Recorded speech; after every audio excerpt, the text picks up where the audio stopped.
സ്വന്ത വീട്ടിൽ ചേരുവാൻ മമകാന്തരെ ഒന്നു കാണുവാൻ മനം കാത്തു കാത്തിടുന്നു. മമകാന്തരെ ഒന്നു കാണുവാൻ മനം കാത്തു കാത്തിടുന്നു. ഇന്നു സിയോൻ യാത്രയിൽ എന്നും ഭിന്നത മാത്രം. ഇന്നു സിയോൻ യാത്രയിൽ എന്നും ഭിന്നത മാത്രം. ഇന്നു വന്നു നീ എന്നെ ചേർക്കുമോ അന്ന് തീരുവേദനകൾ. ഇന്നു വന്നു നീ എന്നെ ചേർക്കുമോ അന്ന് തീരുവേദനകൾ. ദൈവവചന കേൾവിക്ക് വേണ്ടി സമയം വേർതിരിച്ച് ദൈവസന്നിധിയിലായിരിക്കുന്ന എല്ലാ പ്രിയപ്പെട്ടവർക്കും യേശുക്രിസ്തുവിന്റെ നാമത്തിൽ സ്നേഹവന്ദനം. നാം ഈ ദിവസങ്ങളിൽ ധ്യാനിച്ചുകൊണ്ടിരിക്കുന്നത് വൃത്താന്തങ്ങളുടെ 2-ാം പുസ്തകം 6-ാം അധ്യായത്തിൽ നിന്നാണല്ലോ.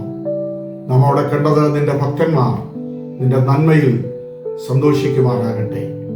നാം സന്തോഷിക്കേണ്ട വിവിധ വിഷയങ്ങളെക്കുറിച്ച് വിശുദ്ധ തിരുവെഴുത്ത് നമ്മെ ഓർമ്മപ്പെടുത്തുന്നത് നാം ധ്യാനിക്കുകയാണ്. ഇന്ന് പകൽ പത്രോസിന്റെ 1-ാം ലേഖനം 4-ാം അധ്യായത്തിന്റെ 13-ാമത്തെ വാക്യത്തിൽ നിന്നാണ്. നാം ആ വാക്യം ഇങ്ങനെ പറയുന്നു: ക്രിസ്തുവിന്റെ കഷ്ടങ്ങൾക്ക് പങ്കുള്ളവരാകും തോറും സന്തോഷിച്ചുകൊള്ളുവീൻ. അങ്ങനെ നിങ്ങൾ അവന്റെ തേജസ്സിന്റെ പ്രത്യക്ഷതയിൽ ഉല്ലസിച്ച് ആനന്ദിച്ചാർപ്പാൻ ഇടവരും. പത്രോസ് അപ്പോസ്തലൻ ഈ ലേഖനത്തിൽ നമ്മെ ഓർമ്മപ്പെടുത്തുന്ന വളരെ പ്രധാനപ്പെട്ട ഒരു വസ്തുത, നാം സന്തോഷിക്കേണ്ടത് നമ്മുടെ ജീവിതത്തിൽ ക്രിസ്തുവിന്റെ കഷ്ടങ്ങളിൽ പങ്കുള്ളവരാകും തോറും നാം അതിൽ സന്തോഷിക്കണം എന്നാണ് ഇവിടെ കാണുന്നത്. അതേ പ്രിയമുള്ളവരെ, കർത്താവിനെ സേവിക്കുവാൻ സ്നേഹിപ്പാൻ ഇറങ്ങിത്തിരിച്ചവരുടെ ജീവിതത്തിൽ പ്രതികൂലങ്ങൾ ഉണ്ടാകാം, കഷ്ടതകൾ കടന്നു വരാം, വേദനകളും ദുഃഖങ്ങളും ഒക്കെ ജീവിതത്തിൽ അടിക്കടിയായി കടന്നു വന്നേക്കാം. സ്ലീഹനായ പൗലോസ് ആ കാര്യങ്ങളെ കുറിച്ച് താൻ ഓർമ്മപ്പെടുത്തുന്നത്, ഞങ്ങൾ സകല വിധത്തിലും കഷ്ടമനുഭവിക്കുന്നവരാണ്, എങ്കിലും ഞങ്ങൾ ഇടുങ്ങിയിരിക്കുന്നില്ല.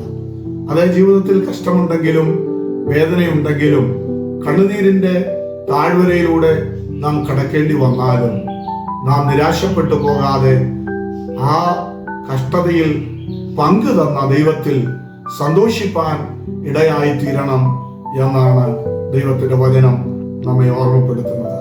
അങ്ങനെ സന്തോഷിക്കുന്നത് കൊണ്ട് എന്താണ് പ്രയോജനം എന്ന് പത്രോസ് ഇവിടെ ഓർമ്മപ്പെടുത്തുന്നുണ്ട്.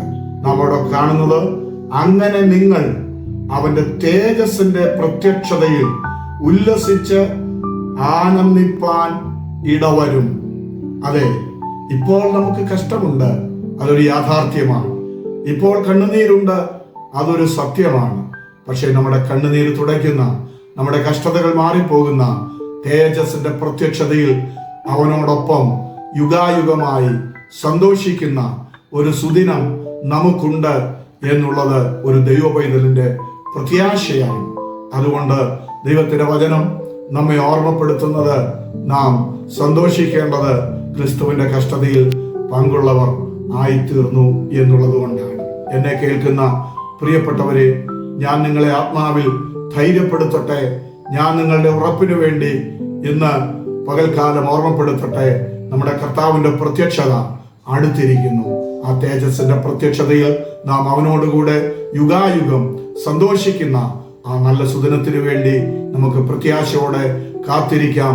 ക്രിസ്തുവിന്റെ കഷ്ടതയിൽ പങ്കുള്ളവരാകും തോറും അതിൽ സന്തോഷിക്കാം.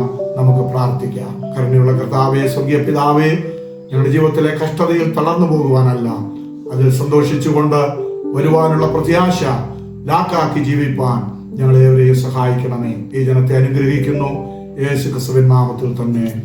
ആമേൻ, ആമേൻ. God bless U.